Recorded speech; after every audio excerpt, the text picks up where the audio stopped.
Hello friends, welcome back to my YouTube channel हमारा session में। Friends, आज हम लोग टेक्स्ट बुक ऐप से जो एमपी एक्साइज कांस्टेबल 2025 2023 की जो जितने भी प्रीवियस पेपर है उसका आज हम ये 25 क्वेश्चंस का सेट लगा रहे हैं। लाइव, एकदम प्योर लाइव है, कोई भी इसमें बेईमानी नहीं किया गया है, एकदम लाइव है। कितना स्कोर आता है ये आप लोगों को मैं अपना स्कोर जो है साझा करने वाला हूँ लाइव एकदम। ठीक है, तो ये ऐप जो है बेस्ट ऐप है तैयारी करने के लिए, अपने तैयारी को बूस्ट करने के लिए बहुत ही अच्छा ये ऐप है। इसी से मेरा जो है क्या होता है कि मैथ्स और रीजनिंग एकदम मतलब बढ़िया हो गया है इसी ऐप के कारण। इसी ऐप से डेली मैं प्रैक्टिस करता था डेली, और आज ऐसा है कि 65 में आराम से 60 और 62 क्वेश्चंस आराम से इजीली हम कर लेंगे एमपी एक्सरसाइज का। रहा बात अब जीके जीएस, जीके जीएस बहुत ही इंपॉर्टेंट है क्योंकि 35 क्वेश्चन जीके जीएस के पूछे जाएंगे और 35 क्वेश्चन में कम से कम 28 से 30 क्वेश्चन लाना बहुत ही जरूरी है। ठीक है, तो जीके जीएस उतना मेरा खास नहीं है, लेकिन मैथ्स रीजनिंग बहुत अच्छा है। ठीक है, तो आज मैं बस इसी को लगाने वाला हूँ और लाइव देखने वाला हूँ, लाइव दिखाने वाला हूँ आपको कि कितना मार्क्स आता है मेरा। ठीक है, तो चलिए शुरू करते हैं। एमपी एक्सेस काउंटेबल आपका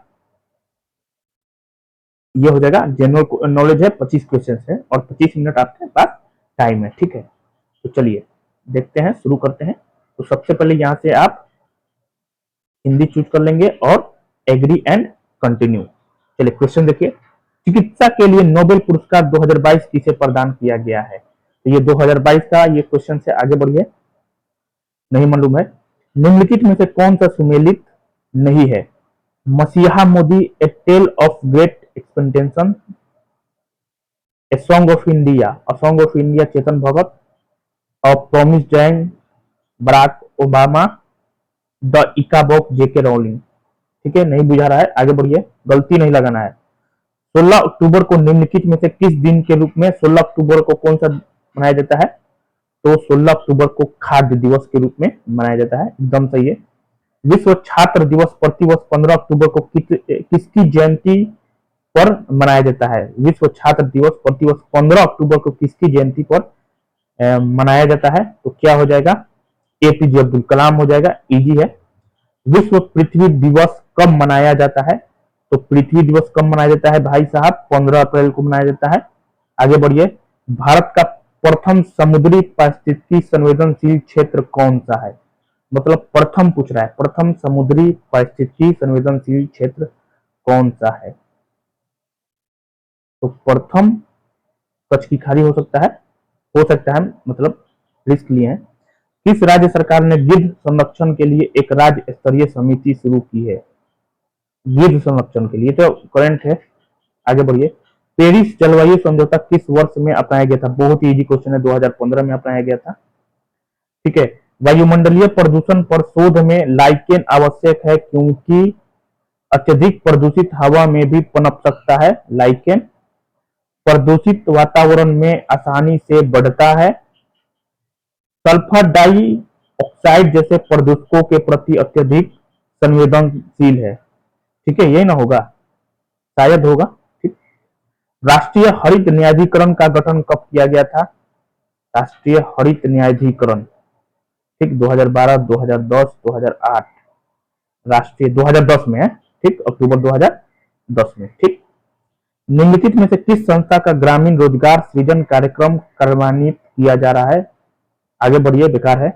मंदी से आपका क्या मतलब है, क्या तात्पर्य है? मंदी किसको कहा जाता है? ठीक है। मुख्य रूप से वेतन वृद्धि के कारण उत्पादन लागत में वृद्धि, सकल घरेलू उत्पाद में कमी मुश्किल से कुछ महीनों तक रहती है, जीडीपी में वृद्धि, उत्पादन में समान वृद्धि के बिना खुदरा आपूर्ति में वृद्धि। ठीक है,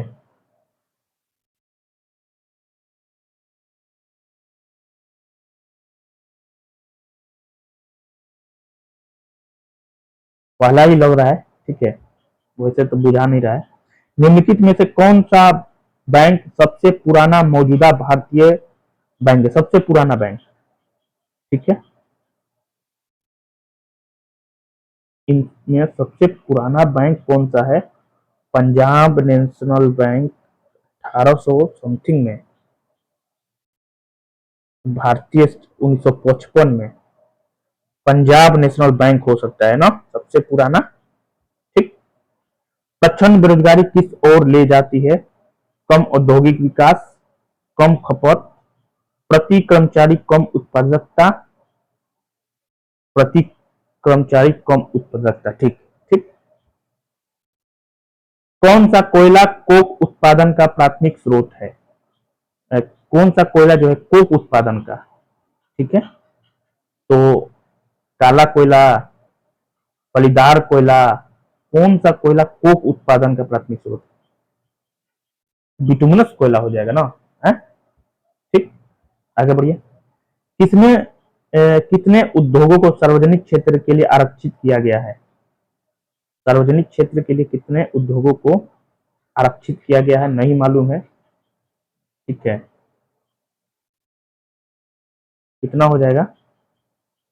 इसका आंसर जो है आप लोग कमेंट बॉक्स में बताइएगा। नहीं मालूम है। मोहम्मद बिन तुगलक की दो आब क्षेत्र में कर की दर बढ़ाने की योजना विफल क्यों हुई? एकदम इजी है, बाढ़ आ गया था। ठीक। अकाल आ गया था, सॉरी बाढ़ नहीं अकाल। अलाउद्दीन ने दक्षिण भारत में खिलजी वंश के आक्रमणों का नेतृत्व करने के लिए किसे भेजा था? एकदम मलिक काफूर को भेजा था। निम्नलिखित में से कौन एकमात्र महिला अलवार थी? एकदम आसान है, क्या हो जाएगा? अंडाल। भारत में पुर्तगालियों का प्रथम गवर्नर कौन था? प्रथम गवर्नर कौन था भाई? वास्को डिगामा तो निंदुकुना होगा नहीं। अल्मेडा ही न था, फ्रांसिस्को डी अल्मेडा भारत का प्रथम गवर्नर है। ठीक। निम्नलिखित में से किसने योजना आयोग का स्थान लिया? योजना आयोग का नीति आयोग हो जाएगा। ठीक। नगर पालिका की साधारण बैठक वर्ष में कितनी बार होती है? नगर पालिका की साधारण बैठक 2 बार होता है ना। ठीक। वर्ष में 2 बार होता है। क्षेत्रीय परिषद, क्षेत्रीय जो परिषद ये कैसा परिषद है? संवैधानिक है, मतलब संविधान में इसका जिक्र किया गया है। ठीक। असंवैधानिक निकाय है, संविधान में इसका जिक्र नहीं किया गया है। युद्ध, बाहरी आक्रमण या सशस्त्र विद्रोह के आधार पर किस प्रकार के आपातकाल की घोषणा की जा सकती है? वित्तीय तो होगा नहीं। युद्ध, बाहरी आक्रमण या सशस्त्र विद्रोह के, यह राष्ट्रीय आपातकाल हो जाएगा। ठीक, इजी है। जजिया कर को किस मुगल बादशाह ने समाप्त किया था? जजिया कर को किसने समाप्त किया था? जजिया कर को किसने समाप्त किया था भाई साहब? अकबर ने किया था। ठीक।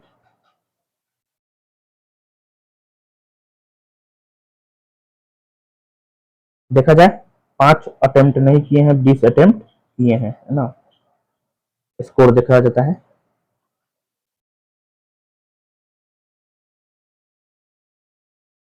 कटक 15 से 17, स्कोर 16 आया है?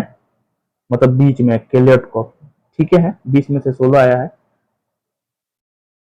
ठीक है, खराब नहीं है, 4 गो गलत हुआ है। थोड़ा देख लिया जाए क्या क्या इसमें आपका सही होगा। तो ये तो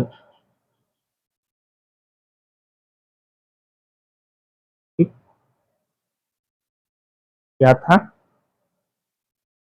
आपका? इसमें क्या हो जाएगा आंसर?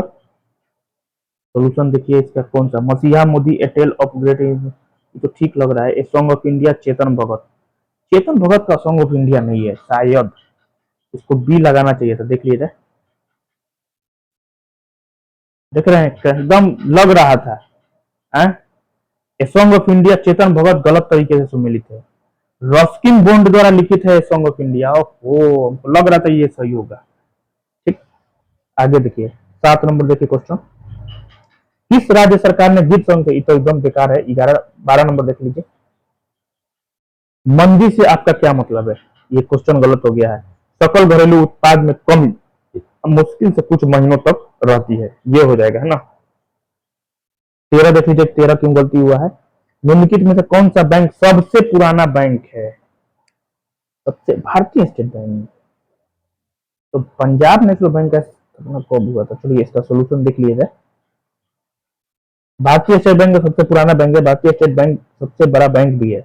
एसबीआई की स्थापना 1806 में हुआ था भाई, बैंक ऑफ कलकत्ता के रूप में की गई थी। इसी का नाम एसबीआई की स्थापना जो हुआ था 1806 में बैंक ऑफ कलकत्ता के रूप में की गई थी। 1809 में इसका नाम बदलकर बैंक ऑफ बंगाल कर दिया गया, मतलब 1806 में इसका स्थापना। और 1921 ईस्वी में bank of Calcutta, bank of Madras और बैंक ऑफ महाराष्ट्र का विलय कर इंपेरियल बैंक ऑफ इंडिया बनाया गया, मतलब 1921 में। ठीक, कौन कौन था? तो एक तो कलकत्ता था, मद्रास था और महाराष्ट्र, इन तीनों का विलय करके इंपीरियल बैंक ऑफ इंडिया बनाया गया 1921 में। ठीक है, आजादी के बाद 1955 में इंपीरियल बैंक ऑफ इंडिया का नाम बदलकर bank of state bank of India कर दिया गया। ठीक है, ये बात लोचा है, मतलब 1806 में इसका स्थापना किया गया था, एसबीआई का स्थापना बैंक ऑफ कलकत्ता के नाम से। बाद में 1955 देखिए, 1955 हम टैली कर रहे थे कि 1955 होगा, इसका स्थापना किया था, लेकिन 1806 है। ठीक है, 1908 स्थापना 20 जुलाई 1908, बैंक ऑफ बड़ौदा का स्थापना 1908 में हुआ था सयाजीराव गायकवाड़ तृतीय के द्वारा। ठीक, मुख्यालय कहाँ है बैंक ऑफ बड़ौदा का? तो बड़ौदा तो लिखिए, बड़ोदरा गुजरात हो जाएगा। ठीक है, 1894 देखिए पंजाब नेशनल बैंक का स्थापना, इसकी स्थापना 1894 में लाहौर पाकिस्तान में हुई थी। ठीक, the name you can bank upon Punjab national bank की टैग लाइन है, the name you can bank upon, the name you can bank upon Punjab national bank की टैग लाइन है। मुख्य कार्यपालक अधिकारी कौन है? तो अतुल कुमार गोयल है। इसका मुख्यालय नई दिल्ली में है, मतलब पंजाब नेशनल बैंक का मुख्यालय कहाँ है? नई दिल्ली में है। Honours your trust UCO bank की टैगलाइन है, ऑनर्स योर ट्रस्ट, मतलब यूको बैंक में आप ट्रस्ट रखिए। ठीक है, उसका टैगलाइन हो जाएगा। यूनियन बैंक की टैगलाइन क्या है? Good people to bank with, है ना, टैगलाइन पूछता है, इसलिए याद रखना है कि यूनियन बैंक की टैगलाइन क्या है? Good people to bank with. ठीक है, भारतीय रिजर्व बैंक भारत का केंद्रीय बैंक है। आरबीआई की स्थापना 1935 में हुई थी, 1 अप्रैल 1935 को।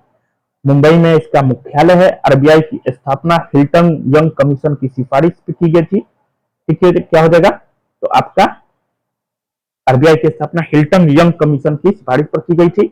भारतीय रिजर्व बैंक अधिनियम 1934 में पारित किया गया था। ठीक है, आरबीआई को बैंकर्स बैंकर्स बैंक भी कहता है, बैंकों का बैंक ही है। ठीक है, अब प्रथम व्यवसायी बैंक कौन सा है? तो प्रथम व्यवसायी बैंक जो है आपका एसबीआई ही है। ठीक है, नेक्स्ट देखिए, 1 जनवरी 1949 को आरबीआई का राष्ट्रीयकरण किया गया था। आरबीआई 1 रुपए से ऊपर के सभी करेंसी नोट जारी करता है। Sir Osborne Smith reserve bank के पहले गवर्नर थे। सीडी देशमुख रिजर्व बैंक के पहले भारतीय गवर्नर थे। ठीक, इजी है, आगे बढ़िए। 16 नंबर देखिए क्या है, कितने उद्योगों को सार्वजनिक क्षेत्र के लिए आरक्षित किया गया था? तो कितने उद्योगों को सार्वजनिक क्षेत्र के लिए आरक्षित किया था? ये क्वेश्चन हम छोड़ दिए थे, तो ये 5 हो जाएगा। टैली कर रहा था, 5 होगा, 5 होगा, है ना। ठीक है, थोड़ा सा सोल्यूशन देखिए। भारत की नई आर्थिक नीति 24 जुलाई 1991 को केंद्रीय वित्त मंत्री डॉक्टर मनमोहन सिंह और प्रधानमंत्री वीपी नरसिम्हा राव द्वारा शुरू की गई थी। ठीक है, याद रखना है, भारत की आर्थिक नीति को, ठीक है, जो आर्थिक नीति है ये किसके द्वारा?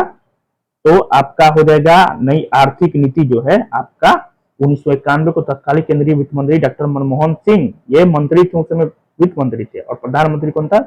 नरसिम्हा राव थे। ठीक है, याद रखिएगा। इस नीति का मुख्य उद्देश्य भारतीय अर्थव्यवस्था को वैश्विक स्तर पर खोलना था। ठीक है, यह उल्लेखनीय है कि वर्तमान में केवल 5 उद्योग, एक तो सुरक्षा, सामरिक और पर्यावरणीय चिंताओं से संबंधित बचे हैं जहां औद्योगिक लाइसेंस की आवश्यकता है, मतलब 5 उद्योगों याद रखना है। ठीक, सार्वजनिक क्षेत्र सार्वजनिक क्षेत्र के लिए आरक्षित उद्योगों की संख्या भी कम कर दी गई है। 2014 के दौरान रेल अवसंरचना में निजी निवेश की अनुमति दी गई। नजीतन वर्तमान में केवल 2 औद्योगिक क्षेत्र सार्वजनिक क्षेत्र के लिए आरक्षित हैं और बाकी निजी खिलाड़ियों के लिए खुले हैं। ये हैं, एक तो परमाणु ऊर्जा हो जाएगा, दूसरा रेलवे हो जाएगा। ठीक, 22 नंबर देख लेते हैं। नगरपालिका की साधारण बैठक 4 बार होता है, हम 3 बार मारे थे, 2 बार मारे थे, ठीक है। नगरपालिका की साधारण बैठक आपका 4 बार होता है, एक तो आपका जनवरी में होगा, फिर अप्रैल में, जुलाई में, अक्टूबर में। याद रखना है, नगरपालिका की साधारण बैठक है वो 4 बार होता है, ठीक। 23 नंबर देख लीजिए। क्षेत्रीय परिषद वैधानिक निकाय है भाई। क्षेत्रीय परिषद के बारे में थोड़ा देख लेते हैं। क्षेत्रीय परिषद जो है आपका 1956 के राज्य पुनर्गठन अधिनियम के तहत, मतलब 1956 में से स्थापना किया गया था, ठीक है। उनका उद्देश्य राज्यों और केंद्र शासित प्रदेशों के बीच सहयोग और समन्वय को बढ़ावा देना है। भारत में 5 क्षेत्रीय परिषदें हैं, 5 गो है, एक तो उत्तरी, मध्य, पूर्वी, पश्चिमी और दक्षिणी। प्रत्येक क्षेत्रीय परिषद की अध्यक्षता केंद्रीय गृह मंत्री करते हैं। बहुत ही इंपॉर्टेंट हो जाएगा, क्षेत्रीय परिषद की अध्यक्षता कौन करता है? गृह मंत्री करता है। और क्षेत्र के राज्यों के मुख्यमंत्री बारी बारी से उपाध्यक्ष के रूप में कार्य करते हैं, ठीक है। क्षेत्रीय परिषदें सीमा विवाद इसे छोड़ दीजिए, बेकार है। राज्य पुनर्गठन अधिनियम कब होगा? 1956 हो जाएगा। क्या हो जाएगा? 1956। यह अधिनियम भारत के राज्यों और क्षेत्र की सीमाओं और शासन का एक प्रमुख सुधार था। इससे 14 राज्यों और 6 केंद्र शासित प्रदेशों का निर्माण हुआ, ठीक है। बेकार है ये सब पढ़ना अभी। एक यहाँ दिया हुआ है अंतर्राज्यीय परिषद 263, याद रखना है। जो अंतर्राज्यीय परिषद है ये क्या हो जाएगा? अनुच्छेद 263 में इसका वर्णन है। और अंतर्राज्यीय परिषद का जो अध्यक्ष होता है वो कौन होता है? तो प्रधान। ये सब इंपोर्टेंट है, ठीक है। तो अंतर्राज्यीय परिषद किस अनुच्छेद में दिया गया? अनुच्छेद 263 में दिया गया है। अध्यक्ष कौन होता है? तो प्रधानमंत्री अध्यक्ष होता है, ठीक है। बाकी तो सब सही है।